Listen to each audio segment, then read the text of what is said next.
a Daniela, né, Daniela? Você tem alguma coisa? Isabel. Mas domingo tem sua vez, tá bom, Isabel? Você vai se preparando. Vamos orar. Como o Fernando ora pela vida do nosso irmão aqui, é Mateus que vai hoje pregar, nos trazer a palavra. Graças a Deus. A paz do Senhor para a igreja, irmão. Oremos em nome de Jesus. Senhor nosso Deus, nosso eterno Pai, em tua santa presença, Deus, chegamos aqui nesta noite para receber do Senhor, meu Senhor, as tuas bênçãos, a qual o Senhor já colocou, Senhor, na vida do teu servo, para distribuir nesta noite aos nossos corações. Pai, nos abençoa com a tua palavra, Senhor, que é a melhor bênção que o Senhor tem para nos dar, é a tua palavra, Senhor. Pai, toma nas tuas mãos os teus filhos que nesta noite vamos ouvir a tua palavra, Senhor, que venha, Senhor, da forma como tu queres mandar, porque vindo da tua parte, ó Deus, vai consolar o nosso coração, vai sarar as feridas, ó Senhor, vai acalmar a tempestade, vai abrir as portas, meu Deus, vai quebrar os ferrolhos, meu Senhor, quando vem das tuas mãos, a vitória é certa, no nome de Jesus. Portanto, ó Pai, toma o teu servo em tuas mãos, e nesta noite faça uso do teu filho para abençoar a tua igreja. Meu glorioso Senhor, nesta noite, se tu queres cura para a glória, cura para a glória do teu Deus. Aleluia! Oh, meu Senhor da glória, nesta noite, repreenda esse espírito de depressão que rompe este coração, esta mente, esta vida, Pai, ele anda, vai mesmo para baixar, em nome de Jesus. Repreenda, meu Senhor, o poder da tua palavra, que nesta noite já está no coração do teu filho, Senhor. Pai, toma nas tuas mãos, joga por terra os demônios que atrapalham a caminhada da tua igreja. Meu bondoso e eterno Deus, liberta para a glória do teu nome, quebra as cadeias, meu Senhor, e dá vitória. Pai, no nome poderoso de Jesus, conserte o coração desta vida que está dilacerada nesta noite. Pai, nesta noite, dá saúde à tua filha, meu Senhor, para que os seus membros voltem a ser o que era, em nome de Jesus de Nazaré, que vive e reina para todos sempre. Amém.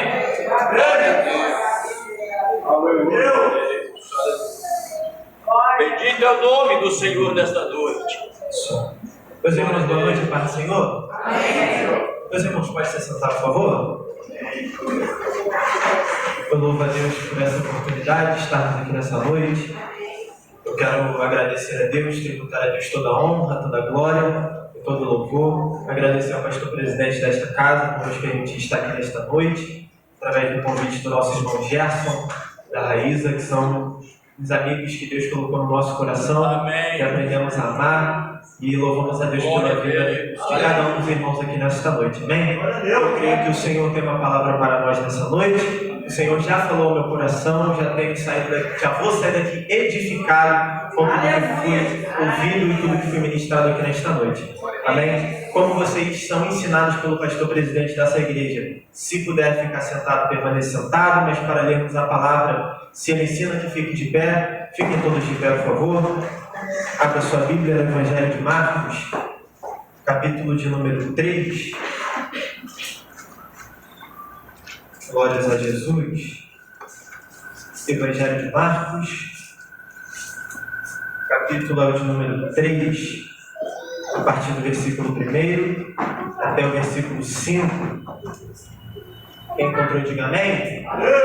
Vou fazer a leitura e você me acompanha. O texto diz assim: E outra vez entrou na sinagoga e estava ali um homem que tinha uma das mãos mirrada, e estavam observando se curaria no sábado para o acusarem.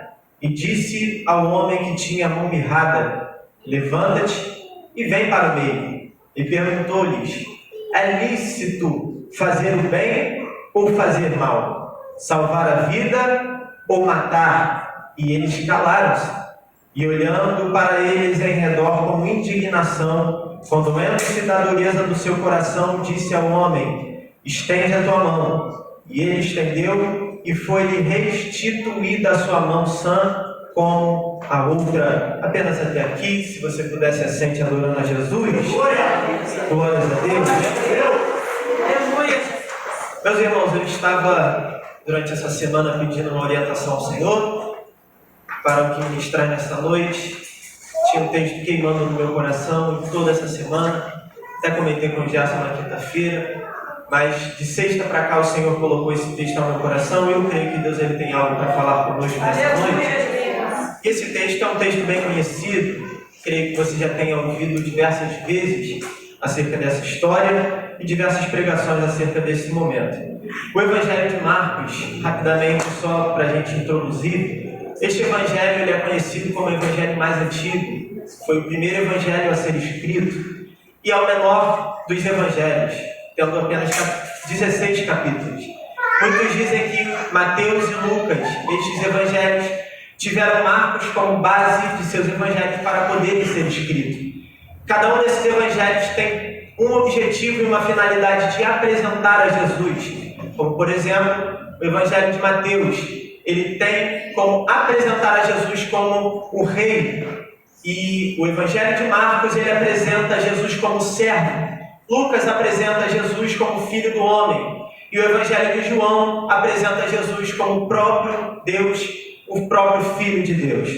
Eu acho bem interessante Marcos ele detalhando acerca da vida de Jesus, porque por mais que ele seja do Evangelho sinótico, conhecido como são os 3 Evangelhos, Marcos ele apresenta Jesus de uma maneira diferente. Por quê? Nós percebemos em Mateus e Lucas, os escritores, começando o seu Evangelho, detalhando desde o início da vida de Jesus, começando falando sobre a sua genealogia, porque Mateus apresentando o rei é importante para que venham saber a genealogia de um rei. E se você percebeu o Evangelho de Marcos, Marcos não começa apresentando a genealogia de Jesus, porque para o povo que Marcos está direcionando a sua palavra, a sua pregação, e esse livro não era interessante saber acerca da genealogia de um rei. E eu acho muito interessante, porque Marcos ele vai apresentar o próprio Jesus, o próprio Filho de Deus e o próprio Rei se apresentando nesta terra como um servo, como um simples e humilde servo.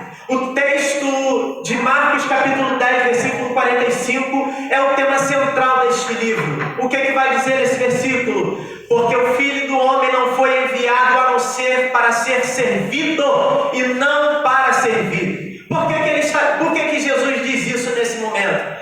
Jesus estava caminhando em direção a Jerusalém, subindo em direção a Jerusalém para que o maior propósito viesse a ser cumprido. E naquele momento a Bíblia nos conta que começa uma discussão, começa uma disputa entre os discípulos e em todos aqueles que estavam cercando Jesus.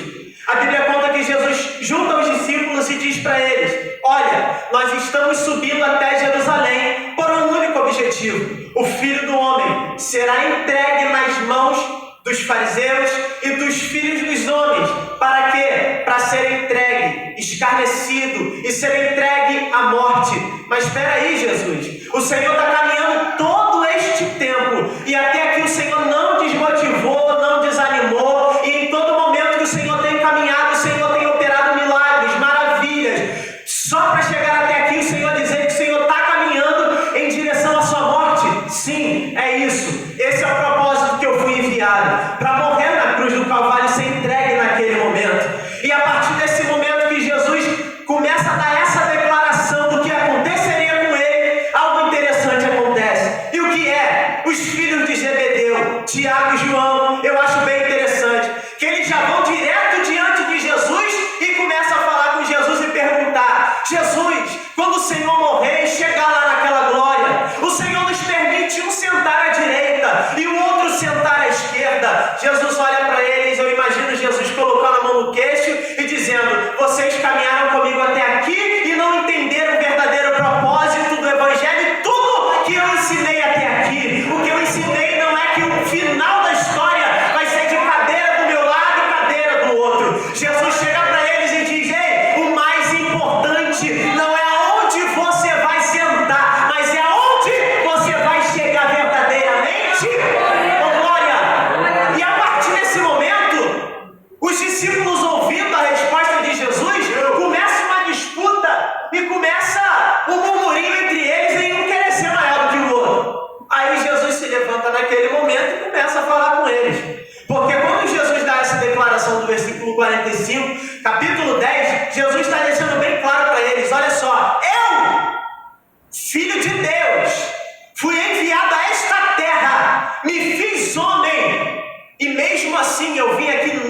ser servido por ninguém.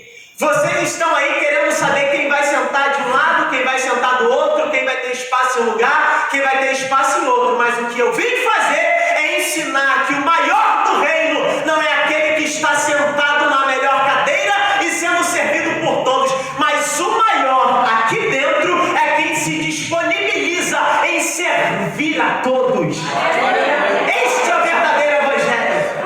Este é o Jesus que Marcos ele está apresentando para nós. E deixa eu correr. Nós percebemos que Marcos ele começa o seu capítulo 1 não falando da genealogia, mas ele já corre apresentando Jesus com todos os seus milagres. Por quê? É o evangelho do servo. O servo não veio para ter atenção de como cresceu, de todo o período da sua infância, adolescência, do seu batismo, não. Ele vai direto ao ponto. Jesus veio para isso. Não foi para qualquer outra coisa. Ele não veio para andar no meio de grande, ele não veio para andar no meio de influente, ele não veio para andar no meio de quem fala bem, de quem se veste bonito, de quem tem uma boa condição. Não. Marcos apresenta o Jesus que desde o início da sua caminhada, ele se preocupa em estar no meio de enfermo, de manco, paralítico, cego, pecador, prostituta. É no meio desse tipo de gente que Jesus ele quer andar. Jesus não se preocupava, Raíza, em estar no meio de fariseu, de escriba, de doutor da lei, que em todo tempo queria mostrar conhecimento, queria mostrar que sabia demais, queria mostrar que conhecia demais, mas quando ele via esse tipo de povo, ele saía pela outra porta e dizia: deixa eu tratar de alguém que está verdadeiramente necessitado. Quantos são necessitados desse Jesus aqui nessa noite? Eu sou necessitado. Glórias a Jesus. E eu acho interessante, porque Marcos capítulo 1, versículo 21, é o primeiro momento que apresenta Jesus entrando em uma sinagoga. O que acontece dentro da sinagoga? Jesus tira aquele período para poder ensinar. Mais nada. O objetivo de Jesus era de entrar nas sinagogas para poder ensinar e explanar da palavra do Senhor. Porque isso é o mais importante. O mais importante que nós precisamos priorizar e valorizar é isso aqui, ó. É a palavra de Deus. Tantas pessoas que procuram Jesus pelo que Ele pode dar, mas nós estamos aqui nessa noite para ouvir o que Jesus tem para falar conosco através da sua palavra. Glórias a Deus. E é interessante porque Marcos capítulo 1, versículo 21 começa dizendo que ele entra na sinagoga num dia de sábado. E é interessante por quê? Porque Jesus ele não se preocupa em entrar na sinagoga só para realizar milagres, só para levantar alguém que está caído. Jesus ele não se preocupa com isso. Por quê? Porque ele entende que no decorrer da mensagem, que quando ela é pregada, milagres vão acontecendo no meio da igreja. Coisas vão acontecendo no mundo espiritual enquanto a palavra ela é ensinada, enquanto a palavra é pregada. E o mais importante é isso. Jesus prioriza a palavra. Jesus ele não está querendo saber de encher igreja para pregar a porta aberta, chave de carro, de envelope descendo, não. Jesus começa a pregar. E quando ele percebe que no meio do templo tinha alguém que estava endemoniado, o que acontece? Ele libera a palavra e diz: demônio, sai dele agora. E naquele exato momento, o homem é liberto no meio da palavra. E eu creio que enquanto nós estamos aqui em todo esse período de culto, Jesus está realizando algumas coisas na sua vida. Eu creio que enquanto estamos aqui, enquanto a palavra está sendo liberada, coisas estão acontecendo no nosso meio. Aleluia! A partir desse momento em diante, nós vamos ver uma sequência de milagres até o capítulo 3. Mas eu quero pausar em algumas coisas que me chamam a atenção e eu não vou me prender muito, já vou começar a encerrar. O que? O dia do sábado. Se você perceber, olha como nós começamos o versículo 1 do capítulo 3. E outra vez entrou na sinagoga. Porque Jesus ele costumava entrar na sinagoga para ensinar e muitas das vezes ele entrava no dia de sábado. Só que tem um problema. O dia de sábado para os fariseus, para a escriba, para doutor da lei, nada pode acontecer. Por exemplo, este homem com o espírito imundo, eles começam a debater com Jesus, interrogando por que Jesus cura ele, liberta ele. Capítulo 2, versículo 23 até o versículo 28, está contando que Jesus está passando pelas searas junto com os discípulos. Só que eles sentem fome, são seres humanos, e agora eles querem parar para comer, se alimentar. Qual é o problema? Nenhum. Eles começam a pegar na seara as espigas e se alimentar. Naquele momento, os fariseus se levantam, vão até Jesus e perguntam: é lícito fazer isso no dia de sábado? Jesus olha para eles e diz: olha, lembra de Davi, quando ele estava com seus homens, chega até diante do sumo sacerdote, eles estão com fome. O que acontece? O sumo sacerdote sabia que o único pão que ele tinha era para ele comer, não era para dar para os outros, era só para sacerdote. Só que o sumo sacerdote vê a necessidade daqueles homens que sentem fome. O sacerdote tem a sensibilidade de olhar para Davi, de olhar para aqueles homens e pensar: eles estão com fome, precisam comer, vão para a guerra, vão se cansar, não dá para ir de barriga vazia. O que ele faz?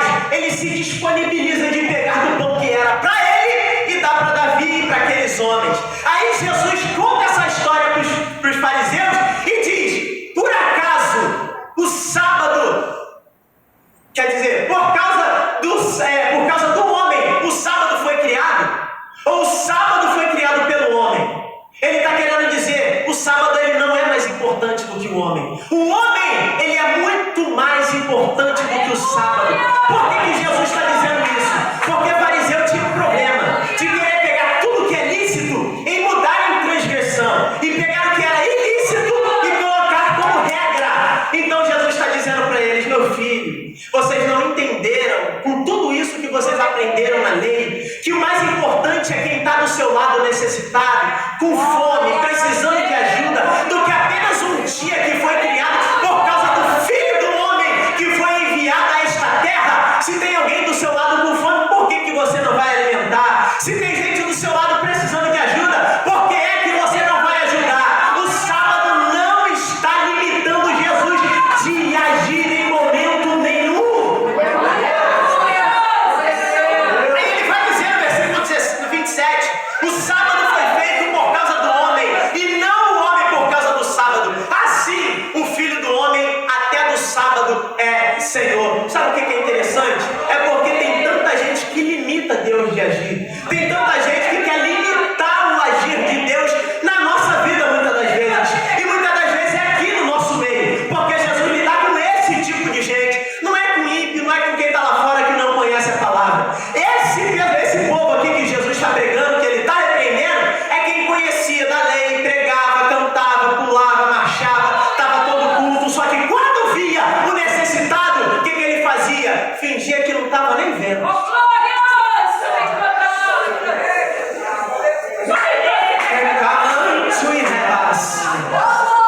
Só que tem um Jesus que está aqui no nosso meio, que ele não se limita a agir de homem nenhum.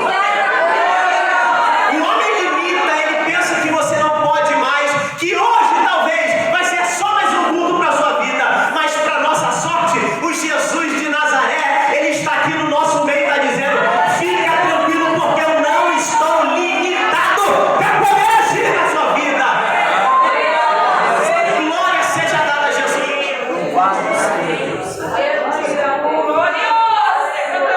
Então Jesus está lidando com esse tipo de gente que quer limitar o Jesus de agir, que está querendo limitar o Jesus, o homem que criou o sábado de agir. E é por isso que Jesus repreende eles. E eu acho interessante porque a gente entra no capítulo 3 e mais uma vez Jesus está entrando numa sinagoga. E agora? Ele está entrando lá e o texto já começa deixando bem claro. Havia um homem que tinha uma das mãos mirrada. O que é mirrada? Ou outras versões que diz ressequida, mão seca, está sem carne nenhuma, sem utilidade nenhuma. Eu acho interessante porque estudando isso não é a Bíblia que diz, mas alguns historiadores dizem que este homem ele precisava dessa mão para o seu trabalho. Agora imagina, a mão que ele precisava para produzir, para trabalhar, para gerar, para semear, para ajudar o crescimento até da sua casa, secou, ficou mirrada, ficou ressecada, está sem vida, atrofiada.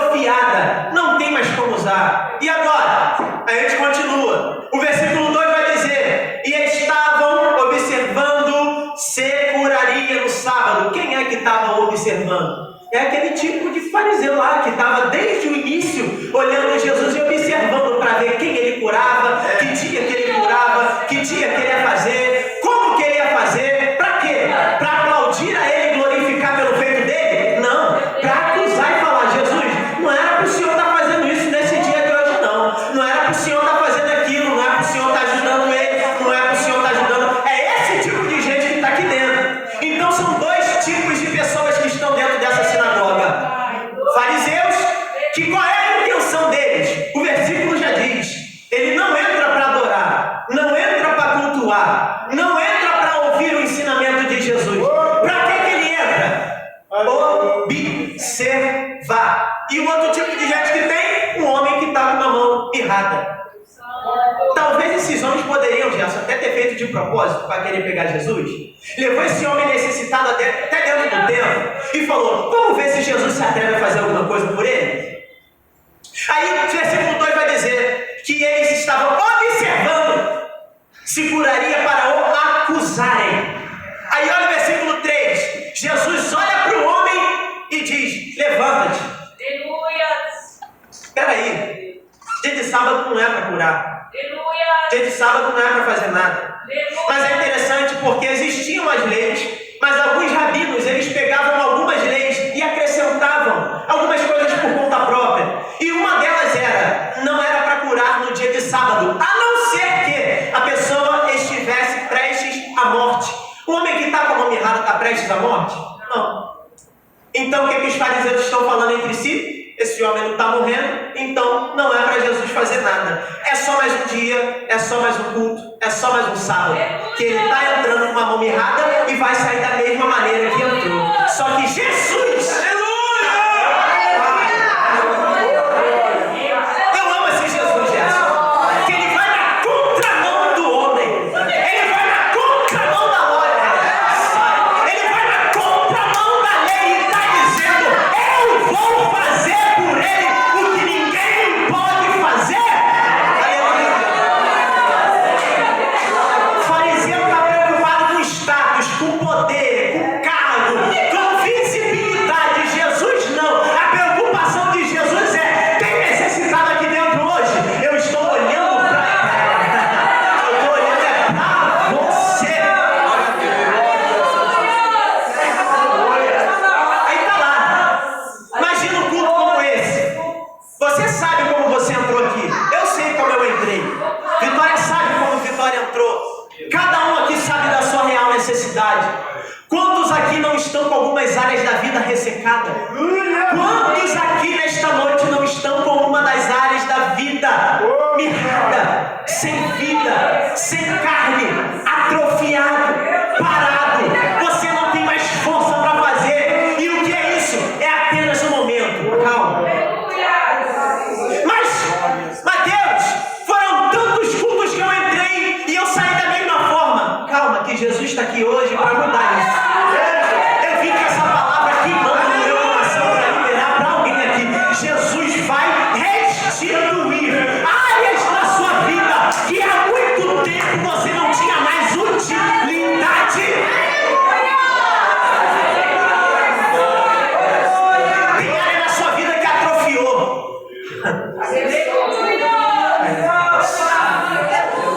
Tem área na sua vida que está paralisada.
aquele homem com vergonha, sem ter cara para entrar na igreja naquele dia, sem saber o que falar com ninguém. Talvez ninguém deu uma paz do Senhor para ele. Talvez ninguém deu um sorriso para ele. Aí imagina ele entrando pela porta, sentando lá no cantinho, no último banco, o cantinho quietinho dele, falou: só mais um culto. Ainda mais com o tipo de gente que está aqui. Porque já tentei tantas vezes e ninguém me ajudou, talvez não seja agora. Só que Jesus olha para ele e diz: levanta-te. Por que Jesus faz isso? O que Jesus está dizendo para ele é simples: meu filho, você está muito acomodado aí. Meu filho, você está precisando sair desse comodismo. Faz o seguinte: levanta-te e vem para o meio. Posso te dar alguns exemplos? O que Jesus faz com Jeremias no capítulo 18? Levanta-te e desce. Por quê? Lá eu te farei ouvir. Não tinha como Jeremias ouvir da maneira que estava. Imagina, deitado, cansado, lá no comodismo dele, no conforto. Jesus está dizendo: sai do conforto, desce, levanta-te, acabou. Esse aqui é o capítulo 17. E veio sobre mim a mão do Senhor e me colocou no meio do vale de ossos. Elias ouve uma ameaça de Jezabel. Ele tinha acabado de derrotar 850 profetas, 450 de Baal, 400 de Azera. E aí, Deus fez coisa grande. Mas uma palavra de uma mulher colocou medo nele. Misericórdia. Vitória não olha para mim, já fiquei. A palavra de uma mulher. O que acontece? O medo bate, a perna treme. O que ele faz? Entra no deserto, senta debaixo de um pé de zimbro e pede a morte. Só que Jesus esperou ele dormir, esperou ele descansar. Teve um belo dia que Jesus olhou para o anjo e falou: vai lá, coloca pão, coloca água e acorda ele. Aí imagina o anjo chegando lá falando: meu filho, come aí. Elias acorda, come do pão, bebe da água, mas se você perceber, ele volta a dormir. Ele cai no sono. E depois, o anjo de novo vem lá: agora está na hora, levanta-te, volta. Ninguém mandou você entrar nesse deserto que Deus colocou na sua mão. E aquilo que é para você fazer ainda não acabou. Levanta-te desse momento que você está vivendo e volta. Jesus está dizendo para alguém aqui nessa noite: levanta-te desse teu comodismo. Levanta-te desse momento que você está vivendo. Porque tem coisas grandes que o Senhor precisa realizar na sua vida. E não dá para Ele fazer enquanto você estiver no seu cantinho acomodado, falando: Jesus, me deixa aqui para eu ficar vivendo esse momento. Não, Jesus faz isso. E o que acontece? Levanta-te e vem para o meio. Só que é interessante o versículo 4, que Jesus ele começa a perguntar para aqueles homens. Jesus ele conhece mente e coração. E é por isso que Jesus não cura o homem antes de falar com o fariseu. Por quê? Jesus conhece o que passa na mente deles. Jesus sabe qual é a intenção deles. E qual é? De acusar Jesus para quê? Para levar até a morte. E é por isso que Jesus começa perguntando: é lícito no sábado fazer o bem ou o mal? Ninguém responde. Fica quietinho. E depois: é lícito salvar a vida ou matar? E eles calaram-se. Mas por